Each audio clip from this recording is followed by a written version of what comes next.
ನಮಸ್ಕಾರ, ನಾನು ಪವಿತ್ರ ಭಾಗವತ್. ಮಿಸೆಸ್ ಭಾಗವತ್ ಚಾನೆಲ್ಗೆ ನಿಮ್ಮೆಲ್ಲರಿಗೂ ಪ್ರೀತಿಯ ಸ್ವಾಗತ. ಇವತ್ತಿನ ವಿಡಿಯೋದಲ್ಲಿ ತೋತಾಪುರಿ ಮಾವಿನಕಾಯಿಯನ್ನು ಬಳಸಿಕೊಂಡು ಒಂದು ಹಳೆ ಕಾಲದ ರೆಸಿಪಿಯನ್ನು ನಿಮ್ಮ ಜೊತೆ ಶೇರ್ ಮಾಡ್ತಾ ಇದ್ದೇನೆ. ತುಂಬಾನೇ ಡಿಫ್ರೆಂಟ್ ಆಗಿದೆ ಈ ರೆಸಿಪಿ. ಯಾವ ರೀತಿಯಾಗಿ ಮಾಡೋದಂತ ನೋಡೋಣ ಬನ್ನಿ. ಮೊದಲಿಗೆ ಒಂದು ತೋತಾಪುರಿ ಮಾವಿನಕಾಯಿಯ ಸಿಪ್ಪೆಯನ್ನೆಲ್ಲ ತೆಗೆದು ಚಿಕ್ಕದಾಗಿ ಹೋಳುಗಳಾಗಿ ಮಾಡ್ಕೊಂಡಿದ್ದೇನೆ. ತೋತಾಪುರಿ ಮಾವಿನಕಾಯಿಯಲ್ಲಿ ಹುಳಿಯ ಅಂಶ ಇರುವುದಿಲ್ಲ, ಹಾಗಾಗಿ ಈ ಮಾವಿನಕಾಯಿ ಇದ್ದಾಗ ಈ ರೆಸಿಪಿ ತುಂಬಾನೇ ಚೆನ್ನಾಗಾಗ್ತದೆ. ಈಗ ಒಂದು ಮಿಕ್ಸಿ ಜಾರಲ್ಲಿ 2 ಟೇಬಲ್ ಚಮಚ ಆಗುವಷ್ಟು ಧನಿಯಾ ಬೀಜ, ಒಂದು ಅರ್ಧ ಟೇಬಲ್ ಚಮಚ ಆಗುವಷ್ಟು ಜೀರಿಗೆಯನ್ನು ಹಾಕೊಳ್ತಾ ಇದ್ದೇನೆ. ನಂತರ ಇದಕ್ಕೆ ಸ್ವಲ್ಪ ಇಂಗು, ಅರಶಿನದ ಪುಡಿ, ನಂತರ ಸ್ವಲ್ಪ ಒಂದು 2 ಟೇಬಲ್ ಚಮಚ ಆಗುವಷ್ಟು ಹಸಿ ಕಾಯಿ ತುರಿಯನ್ನು ಹಾಕೊಂಡಿದ್ದೇನೆ.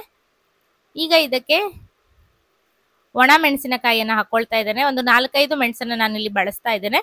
ನಿಮ್ಮ ಖಾರಕ್ಕೆ ಅನುಗುಣವಾಗಿ ನೀವು ಹೆಚ್ಚು ಕಡಿಮೆ ಮಾಡ್ಕೊಳ್ಬಹುದು. ನಂತರ ನೆನೆಸಿಟ್ಟಿರುವ 1/4 ಕಪ್ ಆಗುವಷ್ಟು ಅಕ್ಕಿಯನ್ನ ಇದರ ಜೊತೆಗೆ ಸೇರಿಸ್ಕೊಳ್ತಾ ಇದ್ದೇನೆ.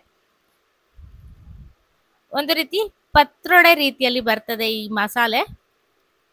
ನಿಮಗೆ ಅಕ್ಕಿ ಬೇಡ ಅಂತಿದ್ರೆ ಕಡಲೆಬೇಳೆ, ಉದ್ದಿನ ಬೇಳೆಯನ್ನು ಕೂಡ ಬಳಸಬಹುದು. ಅಕ್ಕಿಯನ್ನ ಹಾಕಿದಾಗ ಈ ರೆಸಿಪಿ ತುಂಬಾನೇ ರುಚಿಯಾಗಿ ಆಗ್ತದೆ.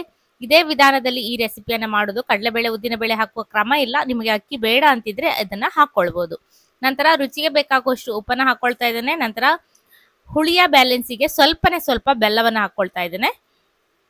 ಎಲ್ಲವನ್ನ ನೀರನ್ನು ಸೇರಿಸಿ ಸ್ವಲ್ಪ ಗಟ್ಟಿಯಾಗಿ ತರಿಯಾಗಿ ರುಬ್ಕೊಂಡಿದ್ದೇನೆ. ಅಕ್ಕಿ ಸಣ್ಣ ತರಿ ಉಳಿಬೇಕು, ಹಾಗೆ ರುಬ್ಕೊಳ್ಬೇಕು.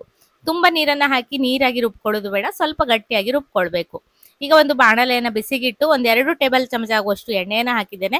ಈ ರೆಸಿಪಿಗೆ ಎಣ್ಣೆ ಸ್ವಲ್ಪ ಜಾಸ್ತಿನೇ ಬೇಕು. ನಾನೀಗ ಸ್ವಲ್ಪನೇ ಹಾಕಿದ್ದೇನೆ. ನಂತರ ಬೇಕಂತ ಅನ್ಸಿದ್ರೆ ಮತ್ತೆ ಹಾಕೊಳ್ಬಹುದು ಅಂತ.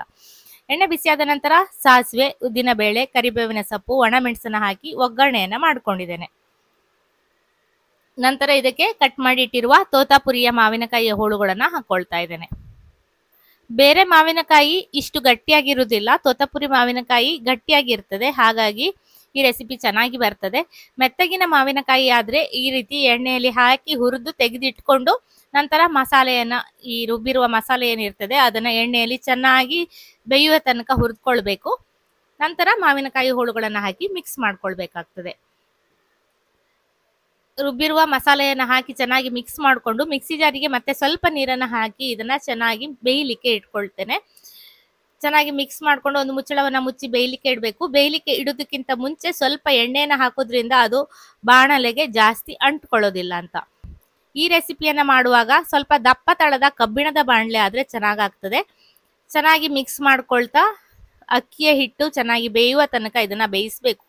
ಬೇಗನೆ ಬೇಯ್ತದೆ. ನಾವು ದೋಸೆ ಕಲ್ಲಿನಲ್ಲಿ ಹಾಕಿದಾಗ ಅಕ್ಕಿ ಹಿಟ್ಟು ಬೇಗನೆ ಬೇಯ್ತದಲ್ಲ, ಅದೇ ರೀತಿಯಲ್ಲಿ ಇದು ಬೇಗ ಬೇಯ್ತದೆ. ಆದ್ರೆ ಅದು ಚೆನ್ನಾಗಿ ಉದುರಾಗುವ ತನಕ ಮಾಡ್ಬೇಕು. ಅಂದ್ರೆ ಸ್ವಲ್ಪ ಎಣ್ಣೆನ ಹಾಕೊಳ್ತಾ ನಿಧಾನವಾಗಿ ಸಣ್ಣ ಉರಿಯಲ್ಲಿ ಬೇಯಿಸ್ಕೊಳ್ಬೇಕು. ಎಲ್ಲ ಚೆನ್ನಾಗಿ ಬೆಂದ್ರೆ ರುಚಿಯಾದ ಮಾವಿನಕಾಯಿಯ ಒಂದು ಡಿಫ್ರೆಂಟ್ ಆದ ಒಂದು ಪಲ್ಯದ ರೆಸಿಪಿ ರೆಡಿ ಆಗ್ತದೆ. ರುಚಿಗೆ ಉಪ್ಪು ಸ್ವಲ್ಪ ಕಡಿಮೆ ಅನ್ಸಿದ್ರಿಂದ ಮತ್ತೆ ಸ್ವಲ್ಪ ಉಪ್ಪನ್ನು ಹಾಕಿ ಚೆನ್ನಾಗಿ ಮಿಕ್ಸ್ ಮಾಡ್ಕೊಂಡಿದ್ದೇನೆ. ಇವತ್ತಿನ ಈ ಸ್ಪೆಷಲ್ ಆದ ಮಾವಿನಕಾಯಿಯ ಪಲ್ಯದ ರೆಸಿಪಿ ನಿಮ್ಗೆಲ್ಲ ಇಷ್ಟ ಆಗಿದ್ರೆ ಖಂಡಿತ ಒಂದು ಲೈಕ್ ಮಾಡಿ, ಶೇರ್ ಮಾಡಿ, ಅನಿಸಿಕೆಯನ್ನು ಕಮೆಂಟ್ ಅಲ್ಲಿ ತಿಳಿಸಿ. ಹಾಗೆ ಚಾನಲ್ ಅನ್ನ ಸಬ್ಸ್ಕ್ರೈಬ್ ಮಾಡ್ಕೊಂಡು ಸಪೋರ್ಟ್ ಮಾಡಿ ಅಂತ ಕೇಳ್ಕೊಳ್ತೇನೆ. ಇದೊಂದು ಅಜ್ಜಿಯ ಕಾಲದ ರೆಸಿಪಿ. ನಮ್ಮ ಅಜ್ಜಿ ಈ ರೆಸಿಪಿಯನ್ನ ಮಾಡ್ತಾ ಇದ್ರು. ನಿಮಗೆ ಯಾರಿಗಾದ್ರೂ ಈ ರೆಸಿಪಿಯನ್ನ ತಿಂದ ನೆನಪಿದ್ರೆ ಖಂಡಿತ ಕಮೆಂಟ್ ಬಾಕ್ಸ್ ಅಲ್ಲಿ ತಿಳಿಸೋದನ್ನ ಮರಿಬೇಡಿ. ಗೊತ್ತಿಲ್ಲ ಅಂದ್ರೆ ಖಂಡಿತ ಮನೆಯಲ್ಲಿ ಒಮ್ಮೆ ಟ್ರೈ ಮಾಡಿ.